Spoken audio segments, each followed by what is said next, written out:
बिस्मिल्लाहिर्रहमानिर्रहीम। नाज़रीन अस्सलाम वालेकुम, खुश आमदीद कहते हैं आपको अपने YouTube channel the visible fact में। दो खबरें नाज़रीन, दोनों ही इंतहाई अहम और मुल्की सियासत के लिहाज से, मुल्क के लिहाज से बहुत अहम खबरें हैं। एक है army chief field marshal Asif Munir के हवाले से, दूसरी है बहरिया टाउन के मालिक मलिक रियाज के बारे में। आपको पता है कि मलिक रियाज के ऊपर हुकूमत जो है उसने अपना शिकंजा ज़रा जकड़ा हुआ है और हुकूमत उनके ऊपर वार पे वार करती जा रही है, जिसको मलिक रियाज अब यूँ कह लें कि कमज़ोर होते हुए नज़र आ रहे हैं उन वारों के सामने।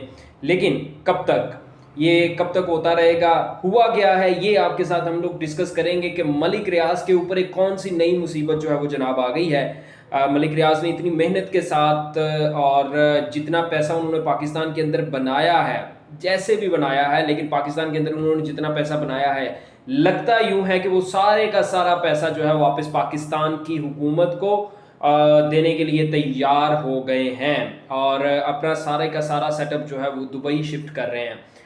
चीज़ क्या है, खबर क्या है, ये आपके साथ डिस्कस करेंगे। लेकिन उससे पहले army chief field marshal Asif Munir के हवाले से एक अहम खबर सामने आ रही है, और वो ये कि आर्मी चीफ आसिफ मुनीर साहब जो हैं वो एक और अमरीकी दौरे पे जा रहे हैं। यानी अभी लास्ट मंथ जो है वो अमरीका का दौरा करके आए हैं, ट्रंप से मुलाकात करके आए हैं, जिसकी धूम जो है वो इंटरनेशनल मीडिया के ऊपर थी। ख़ास तौर पर भारत को इस चीज़ की बहुत ज़्यादा तकलीफ़ हुई थी, भारतीय अवाम ने चीखें मारी थी इस चीज़ के ऊपर।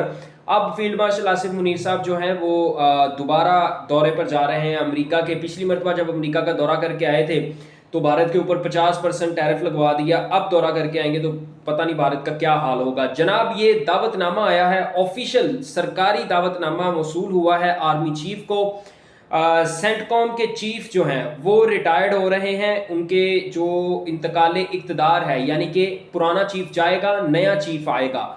वो नए चीफ के आने की जो तकरीब है उसके अंदर फील्ड मार्शल आसिफ मुनीर साहब को उसका दावतनामा मौसूल हुआ है और आसिफ मुनीर साहब जो हैं उस दावतनामे को एक्सेप्ट करते हुए अमेरिका जा रहे हैं। खदशा और ख्याल ये जाहिर किया जा रहा है कि अब दोबारा जा रहे हैं तो हो सकता है कि प्रेसिडेंट ट्रंप से दोबारा उनकी मुलाकात हो। लेकिन ये दौरा जो है वो ओरिजिनली तौर पर ये यूँ कह लें कि खालिसतन जो है वो सरकारी दौरा है।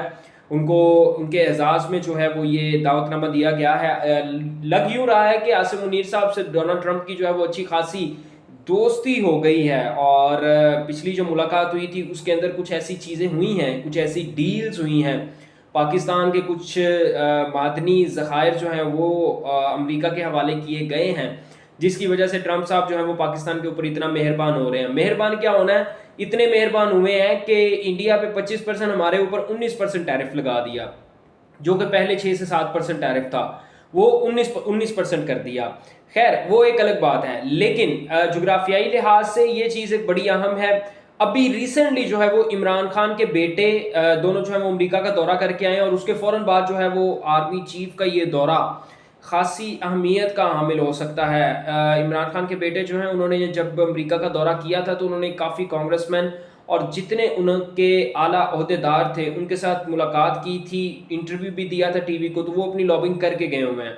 तो हो सकता है कि आर्मी चीफ अब जब मुलाकात करने जाएं तो उन लोगों के साथ बातचीत हो और इमरान खान की रिहाई का या इमरान खान को दोबारा सियासत में आने का, आज़ादी देने का जो है वो एक रास्ता निकल सके। ये पॉसिबिलिटी है कि अगर आर्मी चीफ की उन लोगों से मुलाकात हुई जिन लोगों से इमरान खान के बेटों की मुलाकात हुई है, तो यकीनी तौर पर इमरान खान की रिहाई जो है वो ज़ेर बहस ज़रूर आएगी। और अगर इमरान खान की रिहाई इस मरतबा ज़ेर बहस आई तो वापस आके हो सकता है इमरान खान के ऊपर जो मुश्किलात हैं, जो कैदो बंद की सोबतें बर्दाश्त कर रहे हैं खान साहब, हो सकता है कि उस पर कमी आ सके।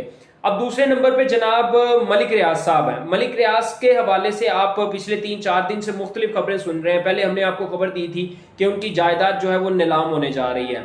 फिर मलिक रियाज साहब ने जवाबी वार किया, उन्होंने बहरिया टाउन के जितने ऑपरेशंस थे उन्होंने कहा कि हम वो बंद कर सकते हैं, हमारे पास पैसा नहीं है, पैसा ख़त्म हो गया है। फिर उसके ऊपर बहुत ज़्यादा तज्ज़िये होना शुरू हो गए कि मलिक रियाज के पास जो है वो पैसा ख़त्म हो गया, मलिक रियाज अपने मुलाजमीन को जो है वो तनख्वाहें नहीं दे पा रहे, जबकि वो एक नया प्रोजेक्ट जो है वो दुबई के अंदर शुरू कर रहे हैं और उसकी उन्होंने 3-4 दिन पहले ग्राउंड ब्रेकिंग की है, यानी उसका इफ्तिताह किया है। और दुबई के अंदर प्रोजेक्ट चलाने के लिए या प्रोजेक्ट लगाने के लिए उनके पास पैसा है, लेकिन बहरिया टाउन के मुलाजमीन को देने के लिए उनके पास पैसा नहीं है। تو اس چیز کے اوپر کافی زیادہ تجزیے ہوئے، لیکن بات یہ ہے کہ ملک ریاض کا اگر آپ وہ ٹویٹ دیکھیں جس کے اوپر انہوں نے تمام حالات و واقعات لکھے تھے، اگر آپ وہ ٹویٹ دیکھیں تو اس ٹویٹ کے اندر ملک ریاض نے بڑے واضح طریقے سے ایک چیز کہی ہے. انہوں نے کہا یہ نہیں ہے کہ پیسہ آ نہیں رہا، لوگ پیسہ دے رہے ہیں. ظاہر سی بات ہے جو لوگ جو بحریہ ٹاؤن میں رہتے ہیں وہ وہاں کی ہر چیز کو استعمال کرنے کا پیسہ دیتے ہیں، وہاں کی صفائی ہے اس کا پیسہ دیتے ہیں، وہاں کی سیکیورٹی ہے اس کا پیسہ دیتے ہیں، بجلی ہے، بجلی بھی باقی جگہوں سے بحریہ ٹاؤن کے اندر مہنگی ہوتی ہے، ٹھیک ہے، تو وہ اس کا بھی پیسہ دیتے ہیں. تو وہ پیسہ آ رہا ہے، لیکن وہ پیسہ ملک ریاض کے اکاؤنٹ میں آ رہا ہے یا بحریہ ٹاؤن کے اکاؤنٹس میں آ رہا ہے، تو وہ اکاؤنٹس جو ہیں وہ تو حکومت نے سیل کیے ہوئے ہیں.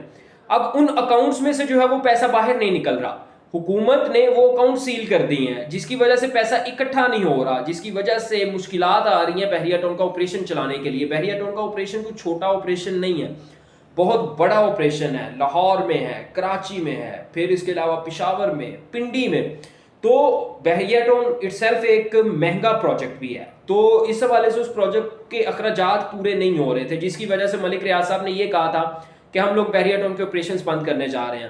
حکومت نے اس چیز کو بھی بودر نہیں کیا، اس چیز کو بھی فور سیک لیا. ملک ریاض صاحب نے یہ اس لیے کہا تھا کیونکہ جو ہزاروں لوگ بحریہ ٹاؤن کے اندر رہ رہے ہیں، جب ان کو مشکلات ہوگی تو وہ احتجاج کرنے کے لیے باہر آئیں گے، وہ حکومت کو اپنا احتجاج ریکارڈ کروائیں گے، اور جب حکومت بحریہ ٹاؤن سے بات کرے گی تو ملک ریاض ان کے سامنے اپنے تحفظات رکھ دیں گے، جی مجھے تو کھل کے بزنس کرنے کی اجازت نہیں ہے. اب خبر یہ آ رہی ہے کہ بحریہ ٹاؤن کی 6 پراپرٹیز جو ہیں وہ نیلام ہونی تھی، جن میں سے 3 نیلام کر دی گئی ہیں. ملک ریاض کو کروڑوں نہیں اربوں روپے کا نقصان ہوا ہے، اربوں روپے کا نقصان ہوا ہے. نیب نے بحریہ ٹاؤن کی 6 لوکیشنز کی نشاندہی کی تھی جن کو نیلام کرنا تھا. وہ انہوں نے نیب نے اپنی تحویل میں لے لی تھی یہ کہہ کے کہ یہ غیر قانونی تھی، یہ کرپشن زدہ پیسے سے یہ بنائی گئی تھی. ان میں سے جو ہے وہ جناب 3 کو جو ہے وہ نیلام کر دیا گیا. ایک مارکی ہے، مارکی جو ہے وہ 50 کروڑ 83 لاکھ روپے میں سیل ہوئی ہے. صرف ایک مارکی، میرج مارکی جو ہے وہ 50 کروڑ اور 83 لاکھ روپے میں جو ہے وہ جناب سیل ہوئی ہے. باقی پراپرٹیز جو ہیں وہ ایک جو ہے وہ تقریباً 96 کروڑ روپے کی ہوئی ہے، دوسری جو ہے وہ 83 کروڑ روپے کی ہوئی ہے. تو اتنا بڑا نقصان جو ہے وہ ملک ریاض کو پہنچا ہے. اب اس سارے سینیریو کے اندر جو چیز دیکھنے والی ہے وہ یہ کہ ملک ریاض کب اس کے اوپر بولتے ہیں. ان کی جائیدادیں تو نیلام ہو گئی، جن لوگوں نے یہ جائیدادیں لے لی کیا پرماننٹ جائیدادیں ان کے پاس رہیں گی؟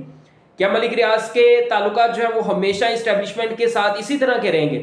جب ملک ریاض کے تعلقات اسٹیبلشمنٹ کے ساتھ بہتر ہوئے، جن لوگوں نے نیلامی میں وہ جگہ لی ہے، جگہ تو بحریہ ٹاؤن کے اندر ہے. میں آپ کو اس کا تھوڑا سا سینیریو بتا دوں کہ ایک سوسائٹی ہے، اس کا مالک ملک ریاض ہی ہے ابھی، لیکن اس سوسائٹی کے اندر کچھ بلڈنگز ہیں جو اس کی اپنی ملکیت میں تھی جس کو نیلام کیا گیا. تو سوسائٹی جب اس کی ہے، وہ بعد میں آ کے ٹیک اوور کرے گا، تو جو چیزیں اس سوسائٹی کے اندر ہیں وہ کسی نے نیلام، جس نے بھی نیلام ہوتی ہوئی لی ہیں، کیا اس کو سکون ہوگا؟ کیا وہ ان کو صحیح سے استعمال کر سکے گا؟ نہیں، اس کو آگے جا کے مشکلات ہو سکتی ہیں. جب ملک ریاض کے تعلقات بہتر ہوئے اسٹیبلشمنٹ کے ساتھ، تو جتنے لوگ یہ نیلامی والی جگہ خرید رہے ہیں یقینی طور پر ان کو مشکلات ہوں گی. ہو سکتا ہے کہ ملک ریاض ان کو واپس لے لے اور ان کو پیسہ بھی نہ دے، تو یہ چیز بھی پاسبل ہے اس تمام چیزوں کو. لیکن خیر ابھی جو موجودہ صورتحال ہے اس میں ملک ریاض صاحب پھنس گئے ہیں، کافی پھنسے ہوئے نظر آ رہے ہیں، اور مشکلات جو ہیں وہ ذرا کم نہیں ہو رہی، بڑھتی جا رہی ہیں. ہم نے دیکھنا یہ ہے کہ آئندہ آنے والی دنوں میں وہ اس چیز کا جواب کس طرح سے دیتے ہیں. اب تک کے لیے اتنا ہی، آپ سے ملاقات ہوگی اگلی ویڈیو میں. اللہ حافظ.